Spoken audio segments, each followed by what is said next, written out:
Ex-Papa John's CEO says it's racist that they replaced him with Shaq. The ex-CEO said they used a black guy to cover up what they did to a white guy, and that's racist. Take some damn ownership and responsibility for what you done, John. You the one that got caught on a conference call and being racist towards black people. And I said you the one that got caught because secretly I know this is how most of the big weight company owners feel behind the scenes. They just never get caught for it. A good bit of these companies that are still around and in business profited directly off the slave trade. But I digress. Own up to what you did, John. But instead you take the cowardice route, the stance that a lot of them folks take when you have them cornered. And you call them out on their BS, they begin to play that victim role. This guy, Jason Whitlock, was interviewing this John, who everyone used to call Papa Papa.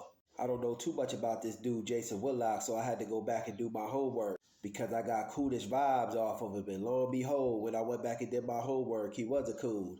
Truth be told, it was a little coonish style, in my opinion, for Shaq to take over Papa John's. And I used to rock with Shaq as a kid. He was my favorite basketball player. And I even had his CD, which wasn't bad, Shaq Diesel, but I digress. Yeah, Shaq shouldn't have took that Papa John's deal. Because when someone does something wrong or negative towards black people, like using the N-word, they always go grab up a black person to clean it up so they can still have the black demographic of people.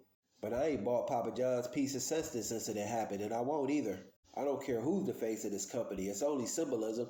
They won't get another red cent of my hard-earned money.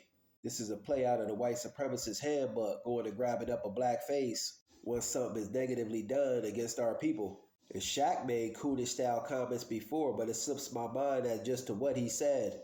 But this damn ex-Papa John's CEO has some nerve to say it was racist that Shaq replaced him. And black people can't be racist if that's what he was insinuating. We don't own enough wealth or possess enough power collectively to hurt, harm, or injure another group of people.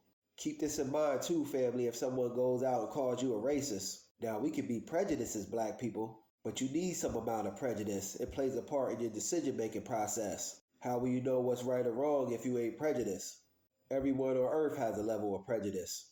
Just my thoughts on the matter, old John needs to sit his white supremacist ass down, and Papa John's would never get a cent of my money. Side note, I do support Little Caesars heavily. The founder of Little Caesars, Mike, paid our good sister Rosa Parks rent for well over 10 years. May she rest easy. When she was beaten and robbed by no good individuals in her home in Detroit in the 90s. So salute to Mike for that move. Peace.